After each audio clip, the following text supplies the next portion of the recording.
On many of the worlds in Dungeons & Dragons, there are a magical people of otherworldly grace, living in the world but not entirely part of it. They live in places of ethereal beauty, in the midst of ancient forests or in silvery spires glittering with fairylight. On today's D&D Academy, we're covering the lords of timeless wonder, Elves.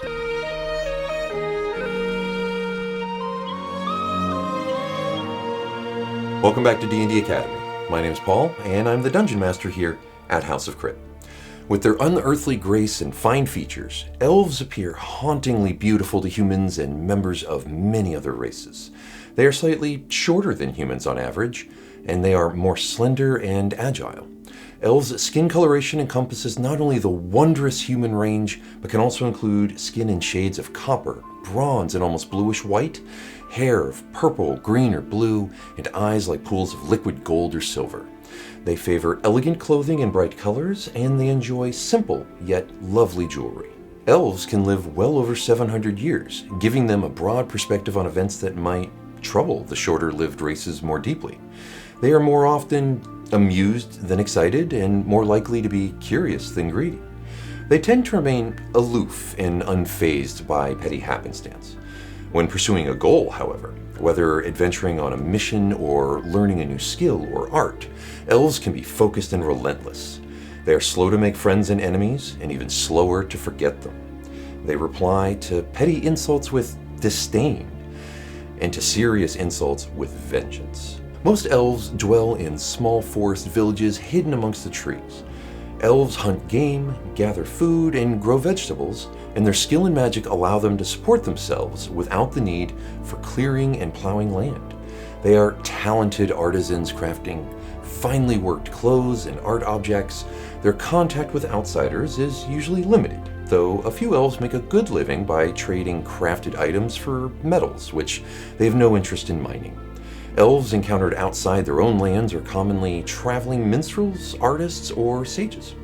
Human nobles compete for the services of elf instructors to teach swordplay or magic to their children. Elves usually take up adventuring out of wanderlust.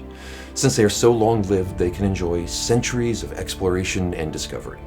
They dislike the pace of human society, which is regimented from day to day, but consistently changing over decades. So they find careers that let them travel freely and set their own pace. Elves also enjoy exercising their martial prowess or gaining greater magical power, and adventuring allows them to do so.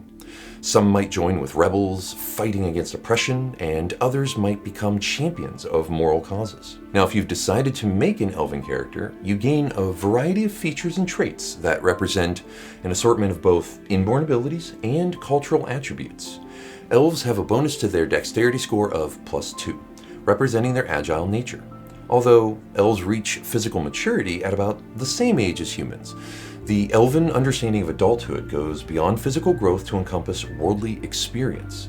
An elf typically claims adulthood and an adult name around the age of 100 and can live to be about 750 years old. Elves range from under 5 to over 6 feet tall and have slender builds.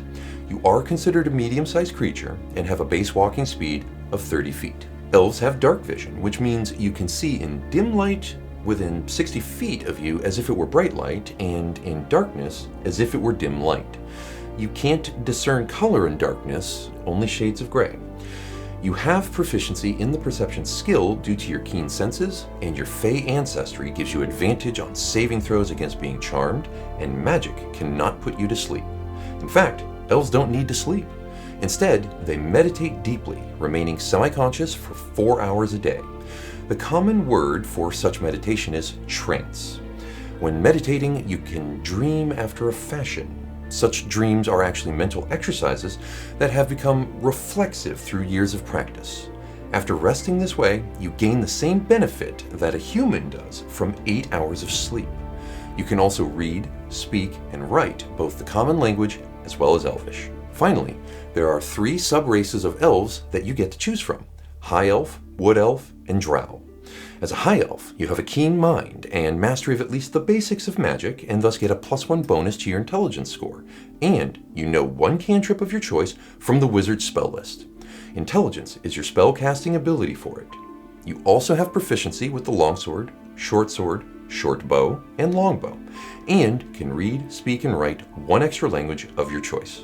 On the other hand, wood elves have keen senses and deep intuition, and your feet carry you quickly and stealthily through your native forests. Your wisdom score increases by 1, and you have proficiency with the longsword, short bow, and longbow.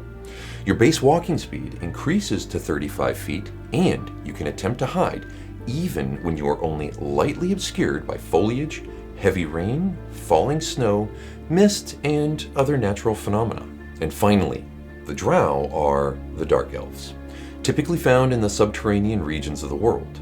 Drow adventurers are rare, and this subrace does not exist in all worlds. Check first with your dungeon master to see if you can play a drow character. Drow get a +1 bonus to their charisma score. Drow have superior dark vision with a radius of 120 feet. However, Drow also have sunlight sensitivity, which means you have disadvantage on attack rolls and on wisdom perception checks that rely on sight when you, the target of your attack, or whatever you are trying to perceive, is in direct sunlight. Drow also have innate magic. You know the Dancing Lights cantrip. When you reach 3rd level, you can cast the Fairy Fire spell once before needing to finish a long rest, and when you reach 5th level, you can also cast the Darkness spell once per long rest. Charisma is your spellcasting ability for these spells. You also have proficiency with rapiers, short swords, and hand crossbows, and that covers the character race of elves. Thank you so much for joining me today, and if this video and the others in this series have helped you, please consider giving us a thumbs up below and subscribing to the channel. If there are future topics that you would like for us to cover, or you'd just like to let us know how we're doing, please drop us a comment down below. We read every one of them and appreciate every bit of feedback we get. I'll be back next week with another D&D Academy video, so I'll see you all here soon.